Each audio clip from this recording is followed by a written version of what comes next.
अस्सलाम वालेकुम, मेरा नाम डॉक्टर मोमना है और आज की हमारी ये वीडियो प्रेग्नेंट यानी हामला खातून की अवेयरनेस के लिए है, क्योंकि हमारी सोसाइटी में अवेयरनेस की बहुत ज़्यादा कमी है। तो स्पेशली ये वीडियो उनके लिए बनाई गई है ताकि उनको इस बात का आइडिया हो जाए, उनको अवेयरनेस हो जाए कि किस तरह से उनको अगर ऐसी कोई अलामात या ऐसा कोई मसला होता है तो उन्होंने किस तरह अपने डॉक्टर के पास जाना है और कब नहीं जाना।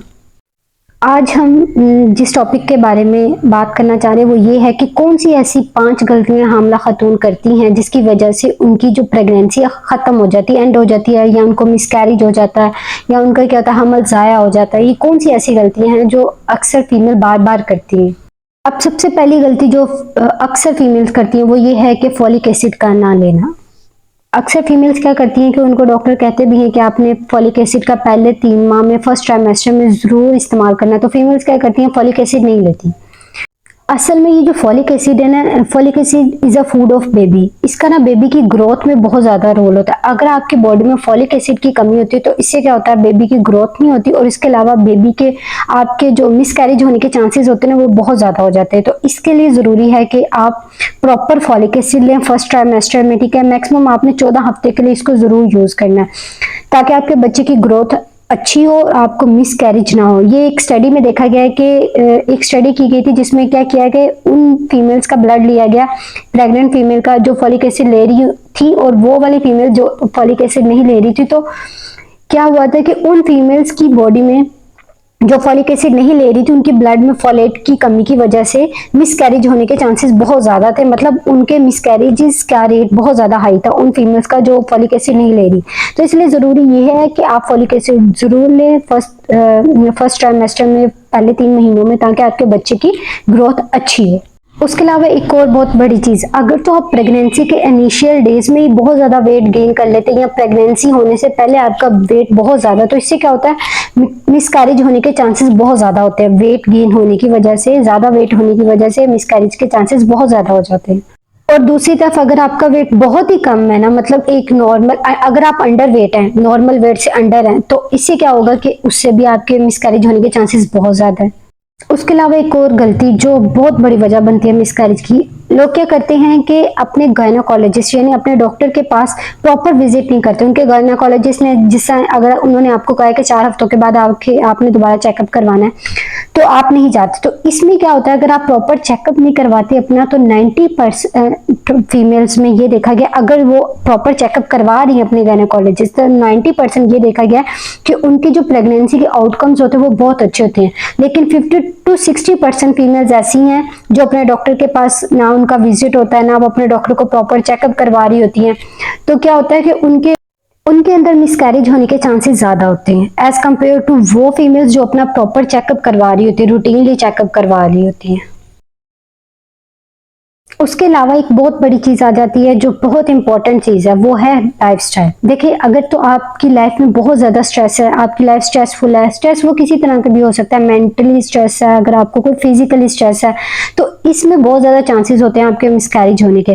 देखिए, कुछ फीमेल्स होती हैं उनके वर्किंग आवर बहुत ज्यादा होते हैं। अगर वो फीमेल्स जिनके वर्किंग आवर बहुत ज्यादा होते हैं, उसके अलावा उनको बहुत ज्यादा स्ट्रेस होता है, वो ज्यादा घंटों के लिए काम कर रही है, और उनकी कोई क्या हो सकता है, उनकी जॉब, जहां वो जॉब कर रही है वहां पे कोई स्ट्रेस हो सकता है, उसकी वजह से क्या होता है इन फीमेल्स में मिसकैरेज के चांसेस ज्यादा हो सकते हैं। ऐसी फीमेल्स जिनके वर्किंग और ज्यादा हैं, तो अगर उनकी पहले भी कोई मिसकैरेज की हिस्ट्री, तो उनको चाहिए कि अपने वर्क से रिलीफ ले लें, ठीक है। और उसके अलावा ताकि उनकी प्रेगनेंसी अच्छी चल सके, उसके अलावा वो क्या करें, मेडिटेशन करें, योगा करें, ब्रीथिंग एक्सरसाइज करें, खुद को रिलैक्स रखें, स्ट्रेस से अवॉइड करें। और सबसे इंपॉर्टेंट चीज फैमिली सपोर्ट। देखिए, इसमें उसके पार्टनर की सपोर्ट होना बहुत ज़रूरी है, उसके अलावा उसकी फैमिली की सपोर्ट होना बहुत ज़रूरी है। तो ऐसे में आपको क्या चाहिए कि आप स्ट्रेस ना लें। इसी तरह अगर आप में कोई प्रीवियस हिस्ट्री है मिसकैरेज की, तो आपने क्या करना है, अपनी लाइफस्टाइल में से स्ट्रेस को निकालें, ठीक है। उसके अलावा आपकी फैमिली की सपोर्ट होना बहुत ज़रूरी है, और कुछ एक्सरसाइज करें और रेस्ट करें और अपने वर्क से रिलीफ लें। उसके बाद अगली बड़ी वजह ये है कि अगर आप स्मोकिंग करती हैं, ज़्यादातर फीमेल्स नहीं करती लेकिन कुछ होती हैं वो स्मोकिंग करती हैं, और उसके अलावा अल्कोहल यूज़ करती हैं, तो उसमें क्या होता है आपके मिसकैरेज होने के चांसेस बहुत ज़्यादा। उसके अलावा अगर आप कोई ड्रग्स यूज कर रही है, कोई मेडिसिन यूज कर रही है, जैसे कोई थायराइड की दवाई ले रही है, ठीक है, थायराइड के मसले के लिए, या ब्लड प्रेशर की दवाई ले रही है, शुगर की दवाई, ऐसी दवाइयां अगर आप अपने डॉक्टर से मशवरे किए बिना ही उसको चेंज नहीं करवा रही, ठीक है, इनकी कुछ डोज होती है, कुछ मेडिसिन होती है जो प्रेगनेंसी में सेफ होती हैं और कुछ नहीं होती। तो आपने क्या करना है, अपने डॉक्टर से कंसल्ट करके फिर इनको यूज करना, खुद से यूज नहीं करना। अगर आप खुद से यूज करेंगे तो इससे क्या होगा कि आपके मिसकैरेज होने के चांसेस बहुत ज्यादा हो जाएंगे। उसके अलावा आपको कोई ऐसी बीमारी चल रही है, जैसा कि ब्लड प्रेशर का मसला है, ठीक है, वो कंट्रोल नहीं, अनकंट्रोल है, पीसीओएस का मसला है आपके अंदर, ठीक है, उसके बाद आपको डायबिटीज है या थायराइड का मसला, अगर आपकी ये सारी बीमारी कंट्रोल नहीं है, अनकंट्रोल है, तो उस कंडीशन में भी क्या होता है कि आपके मिसकैरेज होने के चांसेस ज्यादा होते हैं।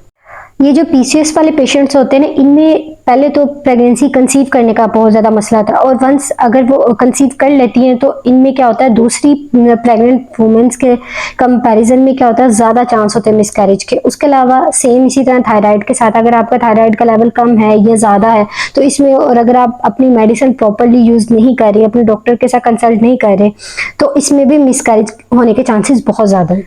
इसी तरह अगर आपका ब्लड प्रेशर, ठीक है, ब्लड प्रेशर अगर आपका कंट्रोल नहीं है, आपकी मेडिसिन आप यूज करो उससे कंट्रोल नहीं हो, ना ही आपने अपने डॉक्टर से कंसल्ट किया है मेडिसिन चेंज करने के बारे में, तो इससे क्या होगा, ना सिर्फ मिसकैरेज होने के चांसेस ज्यादा होते हैं बल्कि आपके बेबी की ग्रोथ भी नहीं होती, तो बेबी की ग्रोथ भी रुक जाती है। तो इसलिए बहुत ज्यादा जरूरी है कि आप अपने ब्लड प्रेशर के लिए अपने डॉक्टर से बात करें। उसी तरह शुगर है, अब शुगर के मरीजों में क्या होता है कि इन्फेक्शन के चांसेस बहुत ज्यादा होते हैं, उसकी वजह से क्या होता है कि उनको मिसकैरेज होने के चांसेस भी बहुत ज्यादा होते हैं। तो आपके लिए जरूरी है कि अगर आपको इनमें से कोई एक भी मसला है तो आपने अपने डॉक्टर से जरूर कंसल्ट करना है और टाइमली अपनी डिजीज, अपनी बीमारी के अकॉर्डिंग अपनी मेडिसिन चेंज करवानी है। उसके अलावा अगली चीज आ जाती है रिकरेंट, जो आपको बार बार यूटीआई होता है। रिकरेंट यूटीआई मीन्स के पेशाब का इन्फेक्शन अगर आपको बार बार हो रहा है और आपने प्रेगनेंसी कंसीव कर ली है, उस प्रेगनेंसी के साथ साथ आपको क्या इन्फेक्शन भी चल रहा है, तो उसमें भी क्या होता है, अगर ये अनकंट्रोल, आपने अपने डॉक्टर से बात नहीं की और आप कोई मेडिसिन नहीं यूज कर और ये अनकंट्रोल है, इसमें बहुत ज्यादा चांसेस होते हैं मिसकैरेज होने के। उसके अलावा क्या है, वजाइनल इन्फेक्शन चल रहा है, ठीक है, आपकी प्रेगनेंसी, आपने कंसीव भी किया, प्रेग्नेंट है, आपको इन्फेक्शन था प्रेगनेंसी से पहले और अभी भी प्रेगनेंसी है, तो इसमें भी बहुत ज्यादा चांसेस होते हैं मिसकैरेज होने के। तो आपने क्या करना है, अपने डॉक्टर से टाइमली कंसल्ट करना है, उनको जरूर बताना है कि आपको ये मसला है। ये थी हमारी आज की वीडियो, जिसमें मैंने आपको सब बताया कौन से ऐसे रीज़न है जिसके आपका मिसकैरेज होने के चांसेस, यानी हमल ज़ाया होने के चांसेस बहुत ज़्यादा होते हैं। इसके अलावा आपने अपनी डाइट अच्छी रखनी है ताकि आपकी प्रेगनेंसी के आउटकम्स अच्छे हों। ये थी हमारी आज की वीडियो। उम्मीद है कि आपको ये वीडियो पसंद आई होगी। मिलते हैं नेक्स्ट वीडियो में, तब तक के लिए अल्लाह हाफिज़।